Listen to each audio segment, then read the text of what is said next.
ನಮ್ಮ ಮನೆ ಹಿಂದೇನ ಹಿತ್ತಲಲ್ಲೇ ಹುಲಿ ಇರ್ತಕ್ಕಂಥದ್ದು. ಹೌದು, ಸತ್ಯ. ವಂಡರ್ಫುಲ್. ಅಂಡ್ ಆಗ್ಲೇ ನಾನು ಕತೆ ಹೇಳ್ತಿದ್ದೆ, ತುರಳ್ಳಿ ಕತೆ ನಿಮ್ಗೆ. ಆ ತುರಳ್ಳಿ, ಆ BM ಕೌಲ್ ಎಲ್ಲ ಹೋಗಿ ನಮ್ಮ ನೈಸ್ ರಸ್ತೆ ಎಲ್ಲ ದಾಟಿ ಬನ್ನೇರುಘಟ್ಟ ಕನೆಕ್ಟ್ ಆಗುತ್ತೆ. ಅಂಡ್ ಬನ್ನೇರುಘಟ್ಟದಲ್ಲೇ ಈ ಹುಲಿಗಳು ಇರ್ತಕ್ಕಂಥದ್ದು. ಹುಲಿಗಳು ಹೆಂಗ್ ಬಂತಪ್ಪ ಬನ್ನೇರುಘಟ್ಟಕ್ಕೆ? ಅಯ್ಯೋ, ಬೆಂಗಳೂರು ನಗರಕ್ಕೆ ಯಾವಾಗ ಕಾವೇರಿ ನೀರು ಬಂತು ಕುಡಿಲಿಕ್ಕೆ, ಅವತ್ತು ಬೆಂಗಳೂರು ನಗರದ ಕೆರೆಗಳಿಗೆ ಕೊಡ್ತಕ್ಕಂತಹ ಪ್ರಾಮುಖ್ಯತೆ ನಿಂತೋಯ್ತು. ಈಗ ನೀವು ಬೆಂಗಳೂರು ನಗರದ ಜಸ್ಟ್ ಹೊರಭಾಗದಲ್ಲಿ ನೋಡಿದ್ರೆ ಕೋಲಾರ ಜಿಲ್ಲೆ, ಚಿಕ್ಕಬಳ್ಳಾಪುರ ಜಿಲ್ಲೆಗಳೆಲ್ಲ ಏನಿದೆಯಲ್ಲ, ಇದೆಲ್ಲ ಸ್ವಲ್ಪ ರೈನ್ ಶಾಡೋ ಏರಿಯಾ ತರ. ಭಾರತ ದೇಶದಲ್ಲಿ ಬೆಂಗಳೂರು ನಗರ one of the only cities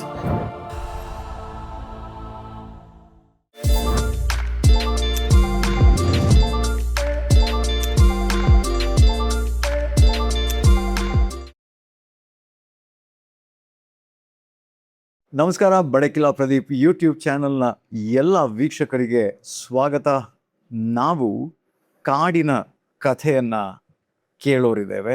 ನಿಮ್ಮೆಲ್ಲರಿಗೂ ಕೂಡ ಕಾಡಿನ ಕಥೆಗಳು ಸರಣಿಯ ಈ ಸಂಚಿಕೆಗೆ ಸ್ವಾಗತ.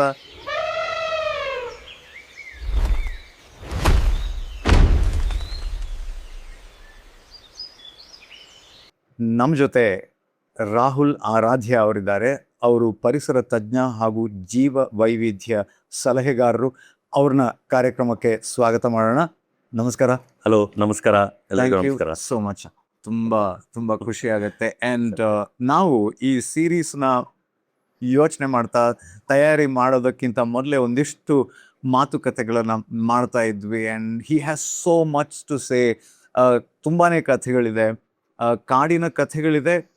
ಕಾಡು ನಾಡೊಳಗೆ ಹೇಗೆ ಸಮ್ಮಿಳಿತವಾಗಿದೆ ಅನ್ನೋದ್ರ ಬಗ್ಗೆನೂ ತುಂಬಾ ಕಥೆ ಇದೆ. ನಮ್ಮ ಬೆಂಗಳೂರು ಯಾವ ರೀತಿ ಜೀವ ವೈವಿಧ್ಯತೆಯಿಂದ ಕೂಡಿದೆ ಅನ್ನೋ ಕೆಲವೊಂದು ಕಥೆಗಳಂತೂ ಎಕ್ಸೈಟಿಂಗ್ ಆಗಿದೆ. ಹಾಗಾಗಿ ನಾವು ಕಾಡಿನ ಕಥೆಗಳನ್ನು ಬೆಂಗಳೂರಿಂದ ಶುರು ಮಾಡೋಣ ಅನ್ನುವಂಥ ಯೋಚನೆಯಲ್ಲಿದ್ದೀವಿ. ಹಾಗಿದ್ರೆ let's dive deep into it.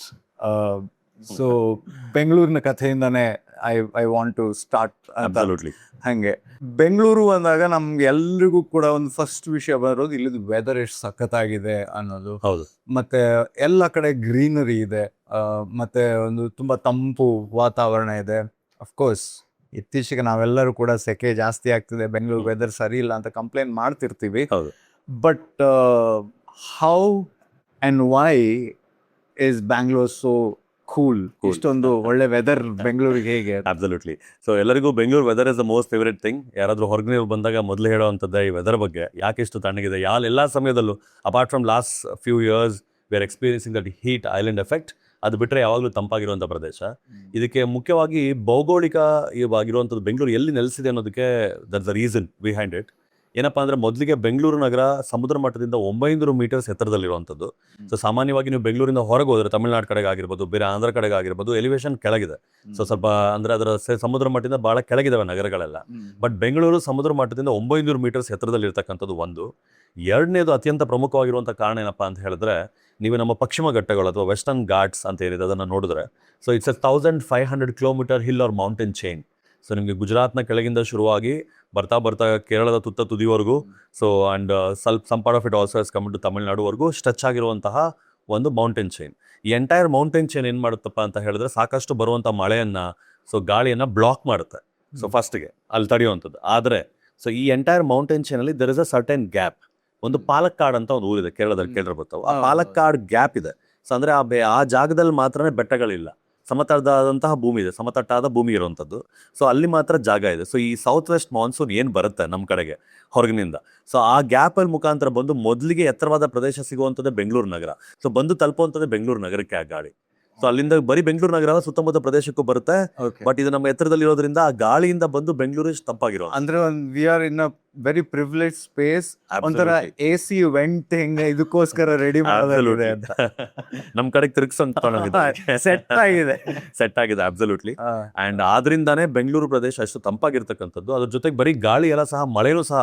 ಇವು ದಕ್ಷಿಣ ಒಳನಾಡು ಪ್ರದೇಶ ಏನಿದೆ, ಇಲ್ಲೆಲ್ಲ ಮಳೆ ಬರ್ತಾರೆ ಅನ್ನೋದಕ್ಕೂ ಆ ಘಾಟ್ ಒಂದು ಅಥವಾ ಗ್ಯಾಪ್ ಪ್ರಮುಖವಾದಂತಹ ಒಂದು ಕಾರಣ. ಸೊ ಬೆಂಗಳೂರು ಅದಕ್ಕೆ ಅಷ್ಟು ತಂಪಾಗಿದೆ. ಅದ್ರ ಜೊತೆಗೆ ಬೆಂಗಳೂರು ತುಂಬ ಅಂಡ್ಯುಲೇಟಿಂಗ್ ಟೆರೈನ್. ಸೊ ನೀವು ನೋಡಿದ್ರೆ ಬೆಂಗಳೂರು ನಗರನ, ಸೊ ಸಾಮಾನ್ಯವಾಗಿ ಏನು ಫ್ಲಾಟ್ ಲ್ಯಾಂಡ್ ಏನ್ ತರ ಇಲ್ಲ. ಸೊ ನೀವು ಕೆಲವು ಏರಿಯಾಗಳು ನೋಡ್ಬೋದು, ಹೀಗೆ ಹತ್ಬೇಕು ರಸ್ತೆ, ಹೀಗೆ ಇಳಿಬೇಕು. ಈಗ ನಮ್ಮ ಸ್ಟುಡಿಯೋನೇ ಅಬ್ಸಲ್ಯೂಟ್ಲಿ. ಸೊ ಎಂಟೈರ್ ಬೆಂಗಳೂರು ಹಾಗೆ ಇರುವಂಥದ್ದು. ಆ್ಯಂಡ್ ಈ ಕೆಲವು ವರ್ಷಗಳ ಹಿಂದೆ, ಅಂದರೆ ಬ್ರಿಟಿಷರು ಮೊದಲಿಗೆ ಬೆಂಗಳೂರಿಗೆ ಬಂದಾಗ ಕೆಲವು ಕಥೆಗಳಿದೆ. ಪೂರ್ಣಚಂದ್ರ ತೇಜಸ್ವಿ ಅವರು ಭಾವಾನುವಾದ ಮಾಡಿರುವಂತ ಕಾಡಿನ ಕಥೆಗಳು ಸರಣಿ ಪುಸ್ತಕ ಸರಣಿ ಇದೆ. ಹೌದು, ಅದು Kenneth Anderson. It's amazing coincidence and he has amazing stories. ಅದರಲ್ಲಿ ಒಂದು ಕೆನೆತ್ ಆಂಡರ್ಸನ್ ಅಂತ ಒಬ್ರು ಇರ್ತಾರೆ. He is a hunter and later became a conservationist what. So ಅವರು ಬರೆದಿರುವಂತ ಕಥೆಗಳು, ಅವರ ಹಂಟಿಂಗ್ ಸ್ಟೋರೀಸ್ ಬಹಳಷ್ಟಿದಾವೆ. ಸೊ ಅಂದ್ರೆ ಅವರು ಹಂಟಿಂಗ್ ಸ್ಟೋರೀಸ್, ಜಿಮ್ ಕಾರ್ಬೆಟ್ ಕೇಳಿರ್ಬೋದು ನೀವು, how he also hunter and became a conservationist ಆ ಥರ. ಸೊ ಅದೇ ಥರ ಸೌತ್ ಅಲ್ಲಿ ಕೆನೆತ್ ಆಂಡರ್ಸನ್ ಇದ್ದಾರೆ. ಸೊ ಅವರು ಬರೆದಿರುವಂಥ ಸಾಕಷ್ಟು ಇದು ವಿಚಾರಗಳಲ್ಲಿ ಬೆಂಗಳೂರು ನಗರ ಹೇಗಿತ್ತು ಅನ್ನೋದ್ರ ಬಗ್ಗೆ ಬಹಳ ಚೆನ್ನಾಗಿ ತಿಳಿಸಿದ್ದಾರೆ. ಹೌ ಬ್ಯೂಟಿಫುಲ್ ಅಂತ. ನೀವು ಬೆಂಗಳೂರು ನಗರದಿಂದ ಯಾವ ಕಡೆ ಹೋದ್ರೆ ನಿಮ್ಗೆ ಬೆಟ್ಟಗಳು ಸಿಗ್ತಕ್ಕಂಥದ್ದು, ನೀವು ಯಾವುದೇ ದಿಕ್ಕಿಗೆ ಹೋಗಿ ಸಾಕಷ್ಟು ಬೆಟ್ಟಗಳು ಸಿಗ್ತಕ್ಕಿರ್ತದ್ದು. ಅಂಡ್ ತುಂಬಾ ಅಂಡ್ಯುಲೇಟಿಂಗ್ ಟೆರೆನ್ಸ್ ಇರೋದ್ರಿಂದಾನೇ ಏರ್ ಸರ್ಕ್ಯುಲೇಷನ್ ಬಹಳ ಚೆನ್ನಾಗುತ್ತೆ, ಬಹಳ ಬೇಗ ತಂಪಾಗುತ್ತೆ, ಸರ್ಕ್ಯುಲೇಷನ್ ಬಹಳ ಚೆನ್ನಾಗುವಂಥದ್ದು. ಅದಕ್ಕೆ ಪೂರಕವಾಗಿ ಮರಗಿಡಗಳು ಕೂಡ ತುಂಬಾ ಇತ್ತು. ಹೌದು, ಇತ್ತು. ಗ್ರೀನ್ ಕವರ್ ಬೆಂಗಳೂರಿಂದ ಬಹಳ ತುಂಬಾ ಚೆನ್ನಾಗಿತ್ತು, ಹಚ್ಚ ಹಸಿರಾಗಿತ್ತು. ನಮ್ಮಲ್ಲಿ ತುಂಬಾ ಕಾಡುಗಳು ಬೆಂಗಳೂರಿನ ಹತ್ತಿರದಲ್ಲಿ, ಬೆಂಗಳೂರಿನ ಒಳಗಡೆ ಇರ್ತಕ್ಕಂಥದ್ದು ಸಾಮಾನ್ಯವಾಗಿ. ಸೊ ಅದಕ್ಕೆ ಇನ್ನೊಂದು ಮುಖ್ಯ ಕಾರಣ, ಈಗ ನಾವು ಅದೇ ಬಂದಾಗ ನಾವು ಡಿಸ್ಕಸ್ ಮಾಡ್ತಿದ್ವಿ. ಸೊ ನಾವು ಇಲ್ಲಿ ಕೂತಿರೋದ್ರೆ ತುರಳ್ಳಿ ಫಾರೆಸ್ಟ್ ಇಸ್ ಬಹಳ ಹತ್ತಿರದಲ್ಲಿ ಇರುವಂಥದ್ದು. ನಡ್ಕೊಂಡು ಹೋದ್ರೆ ಇಲ್ಲಿಂದ ಒಂದು 10 ನಿಮಿಷದಲ್ಲಿ ತುರಳ್ಳಿ ಸಿಗುತ್ತೆ ನಮಗೆ. ಅಂಡ್ ಬಹಳ ಜನರಿಗೆ ಗೊತ್ತಿರ್ಲಿಕ್ಕಿಲ್ಲ, ತುರಳ್ಳಿ ಕಾಡು ಏನಿದೆ ಅದೊಂದು ಬಿಗರ್ ವಿಲ್ಡರ್ನೆಸ್, ಅಂದ್ರೆ ದೊಡ್ಡ ದಟ್ಟ ಅರಣ್ಯಗಳಿಂದ ಬಂದಿರುವಂತ ಒಂದು ಕರುಳಿನ ಕುಡಿ ತರ ಕಾಣುತ್ತೆ. ಅಂದ್ರೆ ಒಂದು ಇದ್ರ ತರ ಒಂದು ಸಣ್ಣ ಸ್ಟ್ರೀಮ್ ತರ ಬೆಂಗಳೂರು ನಗರದೊಳಗೆ ಬಂದಿದ್ಯಾ ಅಂತ ಕಾಣುತ್ತೆ. ಸೊ ಯಾಕೆ ಅಂತ ಹೇಳಿದ್ರೆ, ನೀವು Turahalli at one point of time ಇದು ಕೂಡ ಅದ್ರ ಭಾಗವೇ ಅಬ್ಸಲ್ಯೂಟ್ಲಿ. ಸೊ ನೀವು ಏನು ಈ ಪಶ್ಚಿಮ ಘಟ್ಟಗಳನ್ನ ನೋಡ್ತೀರಾ, ಅದ್ರೊಟ್ಟೆ ಅದೇ ತರ ನಮ್ಮ ಈಸ್ಟಲ್ಲೂ ಸಹ ಈಸ್ಟರ್ನ್ ಘಾಟ್ಸ್ ಇರುವಂಥದ್ದು. ಬಟ್ ಆದ್ರೆ unlike Western Ghats continuous mountain chain ಇಲ್ಲದೆ ಇದ್ರು ಸಹ ಸಾಕಷ್ಟು ಸ್ಕ್ಯಾಟರ್ಡ್ ಅಮೌಂಟ್ ಆಫ್ ಮೌಂಟೇನ್ಸ್ ಅಲ್ಲಿ ಇಲ್ಲಿ ಇರ್ತಕ್ಕಂಥದ್ದು. ಅಂಡ್ ಎರಡಕ್ಕೂ ಮಧ್ಯದ ಇರುವಂಥದ್ದು ಬೆಂಗಳೂರು ನಗರ. So it's a bigger corridor. ನೀವು ಆ ಥರ ನೋಡೋದಿದ್ರೆ, ಸೊ ಎಲ್ಲ ಪ್ರಾಣಿಗಳಿರ್ಬೋದು, ಪಕ್ಷಿಗಳಿಗಿರ್ಬೋದು, ದಾಟ್ಲಿಕ್ಕೆ ಒಂದ್ ಜಾಗದಿಂದ ಒಂದ್ ಜಾಗಕ್ಕೆ ಇಟ್ಸ್ ಅ ಪ್ರೈಮರಿ ಕಾರಿಡಾರ್ ಅಂತ ಹೇಳ್ಬೋದು. ನೀವು ಎಂಟೈರ್ ನಗರನೇ ಹೇಳ್ತಾ ಇದ್ದೀನಿ, ನಗರದ ಔಟ್ಸ್ಕರ್ಟ್ಸ್ ಎಲ್ಲಾನು. ಅಂಡ್ ನೀವು ಹೀಗೆ ಈ ತುರಳ್ಳಿ ಫಾರೆಸ್ಟ್ ಒಳಗೆ ಹೋಗಿ ತುರಳ್ಳಿ ಕಾಡಿಂದ ಒಂಚೂರು ನಡೀತಾ ಹೋದ್ರೆ ನಿಮಗೆ BM ಕಾವಲ್ ಸಿಗುತ್ತೆ, ಅದೊಂದು ಅರಣ್ಯ ಪ್ರದೇಶ. ಅಲ್ಲಿಂದ ನೀವು ಇನ್ನೊಂದು ಚೂರು ಮುಂದೆ ಹೋದ್ರೆ ಬನ್ನೇರುಘಟ್ಟ ಸಿಗುತ್ತೆ ನಿಮ್ಗೆ. ಇದೆಲ್ಲ ಕನೆಕ್ಟೆಡ್ ಏರಿಯಾಸ್, ಒಂದು ಅಥವಾ ಇನ್ನೊಂದು ದಾರಿಯಲ್ಲಿ ಕನೆಕ್ಟ್ ಆಗಿರುವಂಥದ್ದು. ಬನ್ನೇರುಘಟ್ಟಕ್ಕೆ ನೀವು ಎಂಟರ್ ಆಗಿದ್ರೆ ಅಂತ ಹೇಳಿದ್ರೆ, ಬನ್ನೇರುಘಟ್ಟ ನ್ಯಾಷನಲ್ ಪಾರ್ಕ್ ನಮ್ಮ ಬೆಂಗಳೂರಿಗೆ ಬೆನ್ನಲ್ಲೇ ಇರುವಂಥದ್ದು. ಅಂಡ್ ಬೆಂಗಳೂರು ನಗರ ಬಹಳ ಇನ್ನೊಂದು also why it is so cool ಅನ್ನೋದಕ್ಕೆ ಇಲ್ಲಿರುವಂಥ ಅರಣ್ಯ ಪ್ರದೇಶಗಳೇ one of the main reasons. ಹೃದಯ ಭಾಗದಲ್ಲಿ IAS ಕೂಡ ತುಂಬಾ ಅಬ್ಸಲ್ಯೂಟ್ಲಿ ಆಗಿರುವಂತದ್ದು. IAS ಇದೆ, ಸಾಕಷ್ಟು ಮಿಲಿಟರಿ ಕ್ಯಾಂಪಸಸ್ ಇದಾವೆ. ಹಾಗೆ ಇದೆ ನಮ್ಮ ಬೆಂಗಳೂರು ಯೂನಿವರ್ಸಿಟಿ ಇದೆ. ಅಂಡ್ ಜಸ್ಟ್ ಔಟ್ಸೈಡ್ ಬ್ಯಾಂಗ್ಳೂರ್ ಅಂದ್ರೆ ಸಿಟಿ ಒಳಗಡೆ ಆಗಿದೆ, ಹೆಸರುಘಟ್ಟ ಗ್ರಾಸ್ ಲ್ಯಾಂಡ್ಸ್ ಇದಾವೆ. ಸಾಕಷ್ಟು ಓಪನ್ ಏರಿಯಾ ಇರೋದ್ರಿಂದ one of the reasons why it is so ಕೋಲ್. ಈಗ ನಾವ್ ಏನೇನು ಇಲ್ಲಿ ಕಾವಲ್ ಅಂತ ಮಾತಾಡ್ತಾ ಇದೀವಿ, ಬೆಂಗಳೂರು ಹೊರಗಡೆ ಸುಮಾರು ಕಾವಲ್ಗಳು ಅಂತ ಇದಾವಲ್ಲ, ಇದೆಲ್ಲ ಓಪನ್ ಗ್ರಾಸ್ ಲ್ಯಾಂಡ್ಸ್ ಇವೆಲ್ಲ. ಸೊ ಅಂದ್ರೆ ಗ್ರಾಸ್ ಲ್ಯಾಂಡ್ ತುಂಬಾ ಫ್ಲಾಟ್ ಇಲ್ಲಿ ವೈಯಾಲಿ ಕಾವಲ್, ಆಲ್ ದಿಸ್ ಕಾವಲ್ ಅಂತಂದ್ರೆ ಇದೆ ಗ್ರಾಸ್ ಲ್ಯಾಂಡ್ಸ್, ದೊಡ್ಡ ಓಪನ್ ಏರಿಯಾಸ್ ಇದ್ದಂತ ಪ್ರದೇಶ. ಅದರಿಂದ ಬೆಂಗಳೂರು ಬಹಳ ತಂಪಾಗಿರುವಂಥದ್ದು. One of the main reasons. And also ನಮ್ಮ ಕೆರೆಗಳು. ಸೊ ನಮ್ಗೆ ಈಗ ಸೆಕೆ ಆಗೋದಕ್ಕೆ ನೀವು ಐಲ್ಯಾಂಡ್ ಹೀಟ್ ಐಲ್ಯಾಂಡ್ ಎಫೆಕ್ಟ್ ಅಂತ ಹೇಳಿ ಕರಿತೀವಿ. ಸೊ ಏನಪ್ಪಾ ಅಂತ ಹೇಳಿದ್ರೆ, ಅನ್ಲೈಕ್ ಮರಗಳು, ಈಗ ನಮ್ಮಲ್ಲಿ ಮರಗಳಿದ್ದ ಪ್ರದೇಶದಲ್ಲಿ ಹೆಚ್ಚು ಮರಗಳು ನೆಲದಿಂದ ನೀರನ್ನ ತಗೋತವೆ.